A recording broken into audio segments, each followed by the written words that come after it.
Bonjour tout le monde, je suis Vanessa, styliste, modéliste et créatrice de patrons de couture sous le nom de Kiromoe et aujourd'hui on va parler de mon style.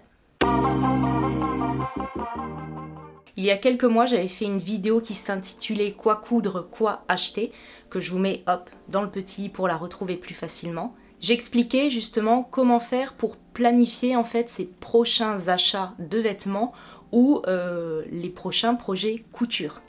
J'expliquais comment faire en sorte que ce soit cohérent par rapport à sa garde-robe actuelle, ou du moins la garde-robe qu'on essaie de se construire.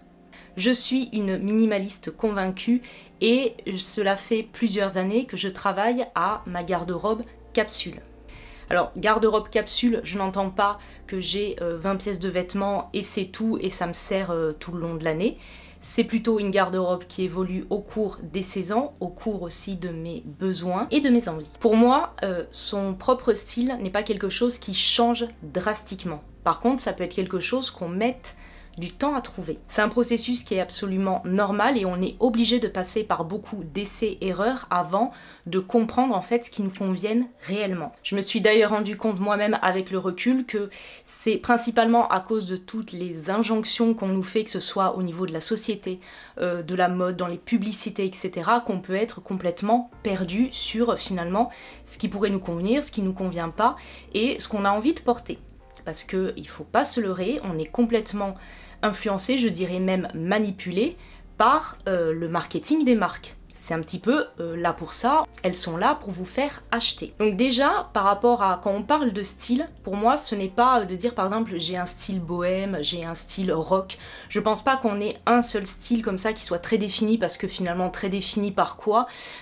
Par des tests de magazines de mode, ça fait vraiment ça. On coche une case pour dire vous êtes tel ou tel style, voilà les éléments qui vont vous plaire à porter. Je ne crois pas à ça. D'ailleurs, vous remarquerez très souvent autour de vous, et particulièrement chez des gens qui ont un style assez affirmé, qui vont dire oui, j'ai un peu de tous les styles, je pioche un peu de partout. Et c'est normal, parce qu'en fait, c'est ça, son style, c'est prendre des éléments qui viennent d'horizons différents et les rendre cohérents pour nous. Au niveau de mon propre cheminement, puisque la vidéo du jour est là pour ça, j'ai pas toujours eu le même rapport à la mode, aux vêtements, etc. Apparemment, quand j'étais petite, pour aller à la maternelle, je voulais choisir mes vêtements. Ma mère me disait qu'apparemment mes combinaisons n'étaient pas toujours très, comment dire, peut-être harmonieuses. Moi je dirais qu'elles étaient sûrement avant-gardistes pour l'époque. Mais du moins j'avais cette volonté de finalement choisir mes vêtements et affirmer un petit peu ce que j'avais envie de porter. Par la suite, tout ce qui était époque primaire, collège, des fois j'étais un petit peu moquée parce que je portais pas des marques, etc., ce qui est assez important à cette époque, mais d'autres trouvaient que j'étais très bien habillée.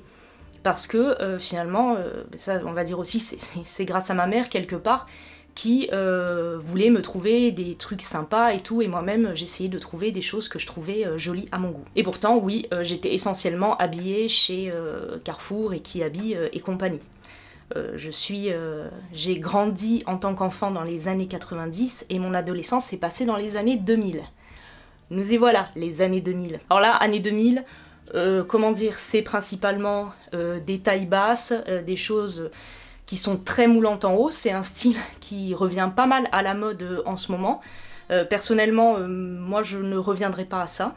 Hein, voilà, c'est pas mon truc, mais après chacun fait comme il veut, il n'y a pas de problème. Et je sais qu'à ce moment-là, je portais beaucoup de bleu et je suppose de rose, puisque c'était ma couleur préférée. D'ailleurs, je vais vous montrer peut-être quelques petites photos comme ça de moi à l'époque. Je montre pas toute la photo parce que je préserve la moi de l'époque qui ne voulait pas nécessairement se retrouver sur internet. Alors il faut dire que sur toutes ces époques-là, que ce soit collège, lycée, j'étais quand même pas mal influencée par ce qu'il se faisait en cours. Je vais même pas dire les tendances, enfin finalement il y en avait, mais on en parle moins maintenant parce que maintenant avec les réseaux sociaux, etc., on voit très vite les nouvelles tendances, les influenceuses, etc.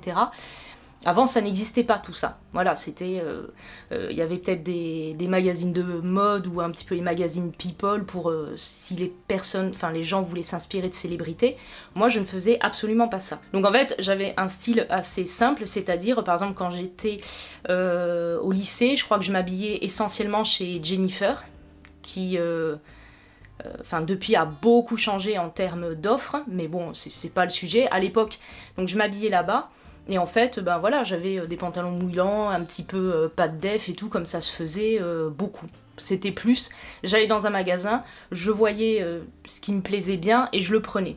Ça n'allait pas plus loin. Par contre, au lycée, j'avais un amour des sacs un petit peu spéciaux. Je me souviens même d'un sac avec une espèce de tête de lapin avec des croix dessus et puis plein, enfin qui était doré. Le sac était noir, il y avait une résille dorée et plein d'épingles à nourrice. Ça faisait très dark rebelle. C'était pas du tout ce que j'étais, mais j'aimais bien ce sac. Je le trouvais super cool. Voilà, après quand j'ai été à la fac, ça a un petit peu suivi. Je me souviens par exemple d'éléments très particuliers, genre j'avais un manteau, veste, enfin manteau un peu court qui faisait très Monsieur Loyal, vous voyez, assez cirque avec, enfin cirque mais tout en noir, hein, pas rouge.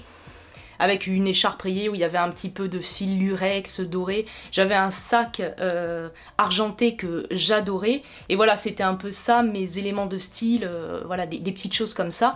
Mais je cherchais pas non plus voilà, à me définir par un style particulier. Et je me disais pas, ah ouais, ça c'est complètement moi ou quoi, pas du tout. Donc pour revenir aux couleurs, comme je le disais précédemment, je portais beaucoup de bleu et de rose, et en fait je trouvais pas spécialement que ça m'allait bien, enfin c'est à dire je portais des vêtements sans me dire ah oui vraiment là je vois que ça te va bien, en même temps à ce moment là j'avais aucune notion en fait, on va dire de colorimétrie et de connaissance en fait qu'il y a des couleurs qui nous vont et d'autres qui nous vont pas. Donc je me posais pas trop la question, je me suis dit juste bon ben t'es comme ça, voilà, ça te va plus ou moins bien, mais c'est pas dingue. Et un jour, je sais plus exactement par quel biais, c'est peut-être par des choses que j'ai lues ou peut-être j'ai eu un jour comme ça, j'ai porté un haut rouge ou marron, ce qui étaient des couleurs que je ne portais pas. Alors le marron c'est sûr, je n'en portais pas du tout, je détestais cette couleur. Le rouge ça pouvait arriver, mais j'ai toujours eu un peu de mal avec le rouge, je dois bien l'avouer, c'est une couleur qui est assez forte et j'avais du mal à porter du rouge. Pourtant, force est de constater que c'est des couleurs qui m'allaient plutôt bien. Et en fait, j'ai commencé à me rendre compte que tout ce qui est ton un petit peu chaud, marronné, orangé comme aujourd'hui, c'était des choses qui pouvaient bien m'aller. Sauf que à l'époque, je n'avais en termes de représentation que des styles un petit peu... comment dire, voilà, jeune fille un petit peu bohème qui va faire de l'équitation. C'est pas du tout péjoratif, c'est vraiment, il y a un côté, voilà, oui, porter quand même des bottes cavalières avec des chemisiers à carreaux un peu marronnés, vous voyez, peut-être qu'il y a un terme, je crois, à l'heure actuelle pour tout ça, c'est peut-être les styles un peu cottage, je sais plus trop. Je vous mettrai si je retrouve un terme plus exact. Le truc, c'est que je ne me retrouvais absolument pas dans ce style-là. Donc moi, j'associais vraiment des vêtements avec des couleurs un petit peu comme ça. Oui, ça m'irait bien, surtout que j'ai les cheveux châtains, donc je me suis dit ben, forcément que ça va être assez harmonieux. Mais dans le style proposé, en tout cas que je connaissais, ça ne matchait pas avec ce que j'aimais bien porter. En plus, je portais beaucoup de noir et tout, et moi je me suis dit marron, noir, c'est pas la meilleure combinaison du monde, quoi. Alors ce qui est comique, c'est qu'on aurait pu croire que j'ai vraiment commencé à trouver ce qui me correspondait en école de mode, mais finalement pas tant que ça, parce que en école de mode, on travaille tellement sur le vêtement, mais pas sur une question de soi et de ce qui nous irait ou pas. Par exemple, en style, on va avoir une thématique globale, par exemple, je sais pas, on va travailler les carreaux, eh bien on va commencer à créer une thématique, donc un mood board par rapport à ce que ça nous inspire le carreau, une palette de couleurs, mais pas dans un sens pour se les approprier, c'est comme si on crée une collection pour un magasin en fait. C'est venu beaucoup plus tard avec les cours donc de Daria, donc de Wonder Wardrobe, je vous mettrai les liens en barre d'infos, qui ont vraiment tout changé, même ces vidéos YouTube, sur la compréhension en fait de la colorimétrie, même la morphologie. Il y a des choses, en fait, je suis pas forcément d'accord avec tout, enfin c'est pas, elle a tort, je pense qu'il y a tout ce qu'elle dit, elle a raison, mais il y a d'autres trucs en fait où j'ai moi-même cheminé dessus et je me suis rendu compte d'autres choses. Grâce à ces cours, j'ai commencé à créer donc des guides visuels. Je vais vous montrer un exemple que j'avais fait sur cette chaîne rapidement et sur Instagram. Et les premiers que j'avais fait, donc c'était avec les vêtements que j'avais actuellement dans ma garde-robe. Et ben je me suis rendu compte en mettant les tenues les unes à côté des autres que c'était très triste Et donc on était vraiment sur beaucoup de bleu marine, de gris foncé, des couleurs très sombres, mais sombres un peu ternes. Voilà, c'était pas joyeux vraiment, je trouvais que visuellement c'était assez déprimant. J'essaierai de vous montrer un petit exemple parce que bon, les photos n'étaient pas très bien non plus, c'était pas le plus beau guide du monde. Je tiens à préciser que la plupart de ces pulls, je les porte toujours à l'heure actuelle. C'était plutôt une question d'association, notamment avec ce jean brut qui était pas très joyeuse. Mais voilà, je trouvais pas ça joyeux et c'était vraiment très classique. Et je trouvais que ça ne me représentait absolument pas. Donc là, c'était un peu un choc parce que c'était presque, waouh, il faut tout changer quoi. Non. De toute façon, financièrement, je ne pouvais pas tout changer, c'était pas possible, mais j'y suis allée petit à petit en me concentrant déjà sur les couleurs que je trouvais qui m'allaient bien. Donc j'aimais toujours le rose. Le rose, c'est une couleur qui globalement est froide, mais qui peut avoir certains roses, en fait, des tonalités plutôt chaudes. Donc je me suis concentrée sur ces roses-là, et je portais déjà pas mal de vert, notamment du vert kaki. Ceux qui me connaissent le sauront, j'ai pas mal de vert kaki.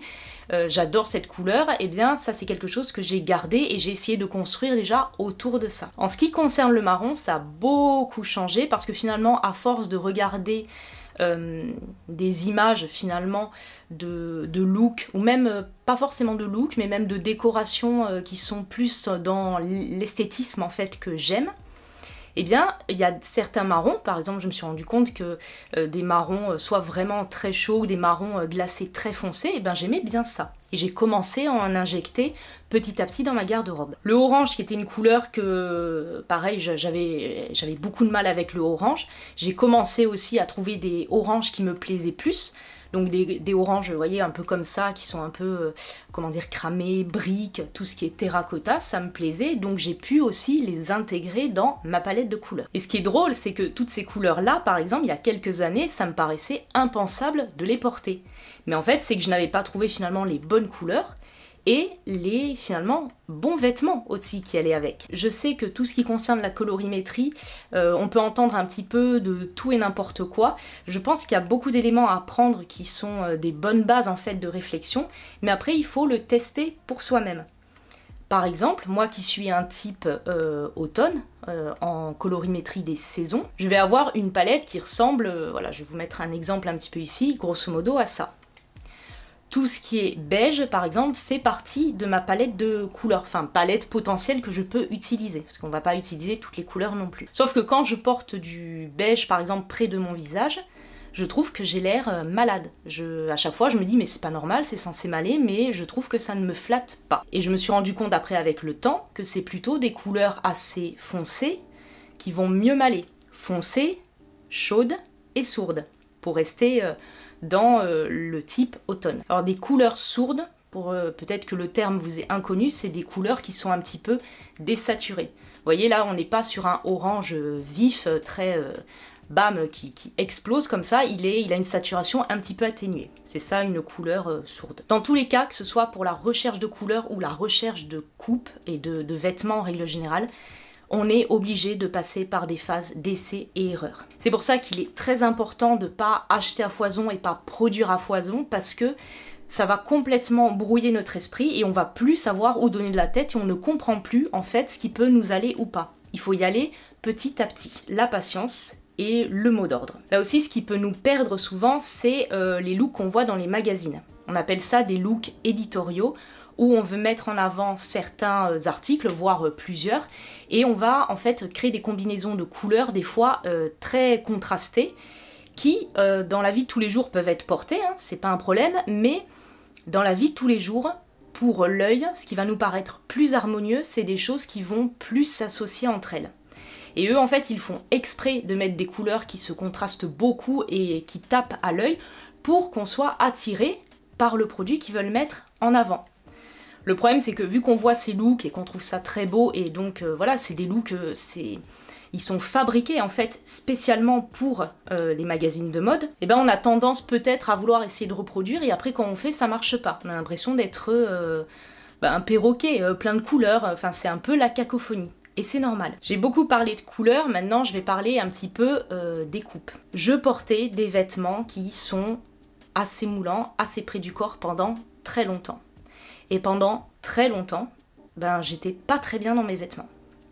Par exemple, j'en ai déjà parlé sur Instagram, le coup de ces t-shirts là pour femmes, hein, qui s'arrêtent ici comme ça, où on a 40 millions d'épaisseur sous les selles, c'est pas possible. Enfin, qui fait ça? Je veux dire, à part nous faire souffrir, je comprends pas l'intérêt. Et pourtant, je subissais les petits t-shirts à manches courtes que je ne supportais pas, les pantalons qui serrent à la taille, ou les pantalons où je trouvais que mes cuisses étaient trop mises en avant et que j'en avais pas envie. Ou tout simplement, en fait, que ce soit par exemple en termes, je sais pas, de transpiration, c'était que des trucs qui me faisaient transpirer, et après je suis désolée, c'est pas glamour, mais tout ce qui est auréole et tout, c'est pas très esthétique, c'est pas très agréable d'être humide, ou en hiver d'avoir des choses des fois trop près du corps, ça empêche en fait la couche d'air, de chaleur de notre corps qui va servir d'isolant et fait qu'on n'aura pas froid. En fait, c'est un tort de penser que plus on met des choses serrées sur soi, plus on aura chaud. Non, il faut laisser de l'air. Certes, on peut avoir des sortes de tricots un petit peu qui retiennent la chaleur, vous voyez, ces tricots un petit peu techniques qu'on trouve chez Uniqlo ou Damar par exemple, sans vouloir leur faire de la pub, loin de là. Mais après, c'est important en fait d'avoir de l'ampleur pour garder de la chaleur. Plus on est serré, plus ça compresse et la chaleur ne passe pas. Donc au niveau des coupes, en fait, ce qui m'a grandement aidé, c'est prendre du recul sur les choses qui me plaisaient. Et là, clairement, c'est Pinterest. Je trouve que c'est une mine d'or incroyable. Parce que sur Pinterest, plus on va regarder des choses dans un certain style, plus il va nous proposer des choses qui sont dans ce même style. Peu importe en fait le sujet, que ce soit la mode, la déco, même de la nourriture, peu importe en fait par rapport à l'esthétisme recherché, le type de choses que vous recherchez, ou voilà des affiches, de la typographie, l'algorithme va trouver des choses qui sont dans ce même style. Et en fait, j'avais d'un côté, moi, mes vêtements un peu serrés, bleu, rose, etc. Et de l'autre, je voyais que les looks que je mettais beaucoup de côté et ce qui me plaisait le plus, c'était des coupes amples, larges, avec des tonalités qu'on pourrait appeler de terre. Enfin, vous voyez, tout ce qui fait penser un petit peu à la nature, donc vraiment... voilà, tout ce qui est ton marronné, beige, même du vert par rapport à la végétation. Et ça ne se retrouvait pas du tout dans ma garde-robe. Plus, moi j'ai un mot d'ordre, c'est justement ce que je mets, ce qui est important pour moi dans mes patrons, c'est de faire des vêtements qui soient confortables.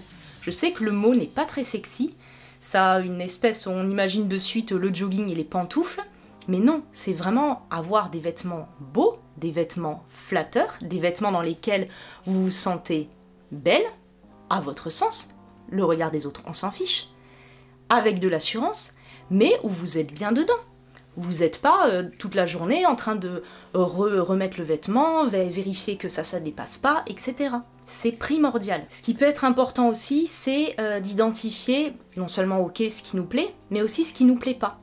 Parce qu'en identifiant ce qui nous plaît pas, on peut mettre le doigt sur finalement ce qui nous plaît. Exemple, un look par exemple qui a des couleurs très vives, on peut trouver ça beau mais se dire « Ah ouais, non mais moi j'y arriverai pas et tout ». Pourquoi vous n'y arriverez pas? Eh bien c'est probablement parce que les couleurs sont trop vives. Donc ça serait de se dire « il faut pas que je me tourne vers des couleurs trop vives parce que moi je ne me verrai pas les porter ». Ou l'inverse. Ça peut être quelqu'un qui voit une tenue plus minimale avec, je parlais tout à l'heure des tonalités de terre qui moi me plaisent. Quelqu'un pourrait trouver ça terne et ennuyeux à mourir. Au moins, ça lui donne un indice sur peut-être ce qu'il préfère. Donc, je me suis rendu compte que voilà, j'aimais les coupes assez amples et larges. Et en plus, après, moi qui suis très attachée à la culture asiatique, et notamment japonaise et sud-coréenne, leur façon de s'habiller, qui est justement avec cette espèce d'amplitude, ça me plaît énormément. D'où, ce sont mes inspirations principales.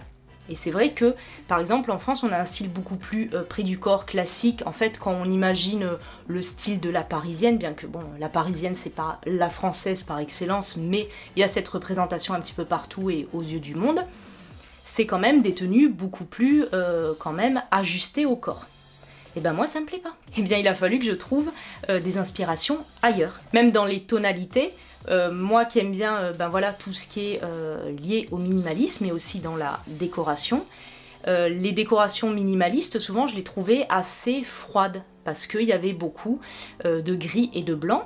Et j'ai découvert après d'autres types de décoration, d'ailleurs ils appellent ça warm minimalism, où c'est la même version mais avec des couleurs plus chaudes, avec beaucoup de bois, quelque chose de beaucoup plus chaleureux, avec voilà, beaucoup de tonalités de beige et de marron. Donc ce qui fait que aujourd'hui j'arrive à trouver des choses vraiment qui me conviennent, c'est parce que j'ai pris beaucoup de temps à faire ce travail qui peut être des fois permanent, à identifier ce qui me convient, ce qui ne me convient pas, et de vraiment prendre le temps de réfléchir, quand je fais un nouveau vêtement pour moi, des caractéristiques essentielles qu'il doit avoir. De me projeter dans ma vie, de me dire je vais l'utiliser à telle ou telle occasion, qu'est-ce qu'il faut qu'il ait, qu'est-ce qu'il faut qu'il n'ait pas. Par exemple, clairement, moi qui ne porte jamais de talons, je vais pas faire une longueur de pantalon qui nécessite de porter des talons. Ça paraît absurde. Ben, c'est des petites choses comme ça qui fait qu'on arrive à adapter notre style à nos besoins. Moi par exemple qui suis une grande frileuse, en hiver ça me viendrait pas à l'idée de me faire un pull avec un énorme dos nu à l'arrière. Ça ne me correspond pas. Moi j'ai très froid, faut pas que j'ai un bout de peau qui dépasse. Tout ça pour vous dire que avec du temps et de la recherche, en gros je pouvais passer donc d'un tableau Pinterest qui ressemblait un petit peu à ça dans les looks que je semblais aimer, sans vraiment les aimer, à aujourd'hui ça. C'est progressif, c'est normal, il faut être patiente et ça viendra. J'espère que cette vidéo vous aura plu. Si vous avez des questions ou des remarques quelconques, n'hésitez pas en commentaire, ça me fait toujours très plaisir de vous répondre et de pouvoir vous aider. N'oubliez pas de vous abonner si ce n'est déjà fait, de mettre un like à la vidéo si elle vous a plu, enfin un j'aime, excusez-moi, et je vous dis à la prochaine dans une nouvelle vidéo. Belle journée!